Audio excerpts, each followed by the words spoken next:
السلام علیکم defence viewers, welcome to اٹلا ڈیفینس۔ فرینڈز، حال ہی میں یوکرینین اور رشین وار کے دوران یوکرین کو امریکہ کی طرف سے سپلائی کی گئی Bradley M2A2 infantry fighting vehicles کے ذریعے رشیا کی سب سے latest state of the art T-90M main battle tanks کو ڈسٹروائے کیا گیا ہے۔ فرینڈز، یوکرین کی ایڈیوکا ریجن میں ایک ڈرامیٹک آرمر فائٹ کے دوران یوکرینین آرمی کی 47th بریگیڈ میں موجود امریکہ کی طرف سے سپلائی کی گئی 2 بریڈلی انفینٹری فائٹنگ وہیکلز کی مدد سے رشیا کی T-90M ہیوی مین بیٹل ٹینک کو ڈسٹروائے ہوتے ہوئے دیکھا جا سکتا ہے۔ فرینڈز، یہاں پر اس فوٹیج میں کلیئرلی دیکھا جا سکتا ہے کہ 2 Ukrainian Bradley infantry fighting vehicles کے تھرو اس T-90 مین بیٹل ٹینک کو آرمر فائٹ کے دوران ایمبوش کرتے ہوئے اپنی 25 ملی میٹر کی چین گن کے ذریعے راؤنڈ آفٹر راؤنڈ فائر کرتے ہوئے اس T-90 مین بیٹل ٹینک کے ری ایکٹیو آرمر جیسے پروٹیکشن کے ہونے کے باوجود بھی اس T-90 مین بیٹل ٹینک کو ڈسٹروائے کیا گیا ہے۔ فرینڈز، یہاں پر Ukrainian Bradley infantry fighting vehicle کے کمانڈر سے لیے گئے ہوئے انٹرویو میں بتایا گیا ہے کہ یہ اس آرمر فائٹ کے دوران اچھے طریقے سے جانتے تھے کہ T-90 مین بیٹل ٹینک پر موجود 400 ملی میٹر سے 900 ملی میٹر کے ری ایکٹیو آرمر کو 25 ملی میٹر کی چین گن کے تھرو ڈسٹروائے نہیں کیا جا سکتا۔ تو اس کمانڈر کی طرف سے اس آرمر فائٹ کے دوران کنونشنل ٹیکٹکس کے بجائے T-90 مین بیٹل ٹینک کے ری ایکٹیو آرمر کو ڈسٹروائے کرنے کے بجائے اس T-90 مین بیٹل ٹینک کو بلائنڈ کرنے کے لیے سب سے پہلے اس T-90 مین بیٹل ٹینک کے laser range finder, commander sight, gunner sight اور تھرمل امیجنگ کو اٹیک کرتے ہوئے اس T-90 مین بیٹل ٹینک کو سب سے پہلے بلائنڈ کیا گیا۔ اور فرینڈز، اسی فوٹیج میں یہ کلیئرلی دیکھا جا سکتا ہے کہ اس T-90 مین بیٹل ٹینک کے ٹیورٹ پر موجود تھرمل امیجنگ سائٹ کے ساتھ ساتھ کمانڈر اینڈ گنر سائٹ کو جب سکسیسفل ہٹ کر کے نیوٹرلائز کیا گیا تو ان ٹینکس کے کرو ممبرز کو اس آرمر فائٹ سے ریٹریٹ کرتے ہوئے ایک ٹری سے ٹکراتے ہوئے بھی دیکھا جا سکتا ہے۔ مزید یہاں پر یوکرینین کمانڈر کی طرف سے اس آرمر فائٹ کے بارے میں ایکسپلین کرتے ہوئے کہا گیا ہے کہ جب T-90 مین بیٹل ٹینکس کے تمام سائٹس کو سکسیسفلی نیوٹرلائز کیا گیا تو ان T-90 مین بیٹل ٹینکس کے سب سے سافٹ اسپاٹ جہاں پر ہل اور ٹیورٹ کا جوائنٹ ہوتا ہے اور اسی جگہ پر T-90 مین بیٹل ٹینکس پر کوئی بھی ری ایکٹیو آرمر انٹیگریٹ نہیں کیا گیا،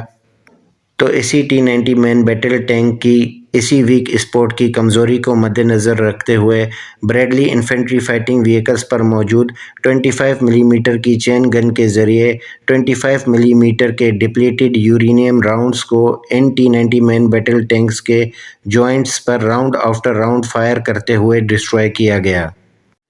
اور فرینڈز، یہاں پر اس فوٹیج میں کلیئرلی دیکھا جا سکتا ہے کہ اس آرمر فائٹ کے دوران جب یہ T-90 main battle tank completely inactive ہو گئی تو یوکرینین آرمڈ فورسز کی طرف سے ایک کوآرڈینیٹڈ اٹیک کی مدد سے اس T-90 مین بیٹل ٹینک پر ایک کیمیکیزی ڈرون کے ذریعے ایک فائنل ہٹ بھی کی گئی ہے۔ اور اس T-90 مین بیٹل ٹینک پر کیمیکیزی ڈرون کی فائنل ہٹ کے بعد T-90 مین بیٹل ٹینک کے کرو ممبر کو ٹینک سے باہر اپیئر ہوتے ہوئے بھاگتے ہوئے اس فوٹیج میں کلیئرلی دیکھا بھی جا سکتا ہے۔ فرینڈز، یہاں پر اس آرمر فائٹ کے دوران یوکرینین کمانڈر کی طرف سے بیٹل فیلڈ پر یہ ثابت کیا ہے کہ بریڈلی جیسے لائٹ آرمر وہیکل کی مدد سے بھی T-90 جیسی ہیوی مین بیٹل ٹینک کو بھی بیٹل فیلڈ پر اگر بہتر ٹیکٹکس، پلاننگ اور کوآرڈینیٹ اٹیک کیا جائے تو بآسانی ڈسٹروائے کیا جا سکتا ہے۔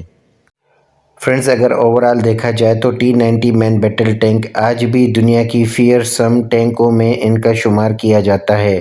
یہاں پر اس آرمر فائٹ کے دوران اگر T-90 مین بیٹل ٹینک پر موجود 125 ملی میٹر کی اسموتھ بور گن کے ذریعے ایک شیل کو بھی successfully Bradley infantry fighting vehicle پر ہٹ کیا جاتا تو ان بریڈلی انفینٹری فائٹنگ وہیکلز کو بآسانی ڈسٹروائے کیا جا سکتا تھا۔ یہی وجہ تھی کہ T-90 مین بیٹل ٹینکس کی کیپیبلٹیز کے بارے میں بریڈلی انفینٹری فائٹنگ وہیکل کے کمانڈر کو یہ اچھے طریقے سے معلوم تھا کہ T-90 مین بیٹل ٹینک کے اگر ایک ہیٹ فریگمنٹیشن راؤنڈ کو بھی successfully Bradley infantry fighting vehicles پر ہٹ کیا جاتا ہے تو بریڈلی انفینٹری فائٹنگ وہیکلز کو اس آرمر فائٹ میں کوئی چانس نہیں ملے گا۔ اسی وجہ سے بریڈلی انفینٹری فائٹنگ وہیکلز کے کمانڈر کی طرف سے انکنونشنل ٹیکٹکس کو یوز کرتے ہوئے بریڈلی انفینٹری فائٹنگ وہیکلز کی اسٹرینتھس کو مد نظر رکھتے ہوئے بریڈلی انفینٹری فائٹنگ وہیکلز کی بہتر موبلٹی اور ریپڈ فائرنگ کو یوز کرتے ہوئے NT-90 مین بیٹل ٹینکس کو بیٹل فیلڈ سے ان ایکٹیو کیا گیا۔ فرینڈز، اسی آرمر فائٹ کے لیسن سے لرن کرتے ہوئے ہمیشہ سے ہمارے چینل کی طرف سے کوشش کی گئی ہے کہ پاکستان آرمی کی طرف سے بھی اپنے آرمر میں مین بیٹل ٹینکس کے ساتھ ساتھ بریڈلی جیسے light armour infantry fighting vehicles کو بھی اپنی فورس میں شامل کرنے کی ضرورت ہے۔ تو فرینڈز، اسی بات پر ہم اپنی آج کی ویڈیو یہیں پر اینڈ کریں گے۔ ہوپ فلی انفارمیشن یہاں تک کلیئر ہوئی ہو۔ اگر ویڈیو پسند آئی ہو تو سبسکرائب، شیئر اور لائک کرنا نہ بھولیے گا۔ اپنے خیالات کا اظہار کومنٹ باکس میں ضرور کیجیے گا۔ اپنی دعاؤں میں یاد رکھیے گا۔ اللہ حافظ۔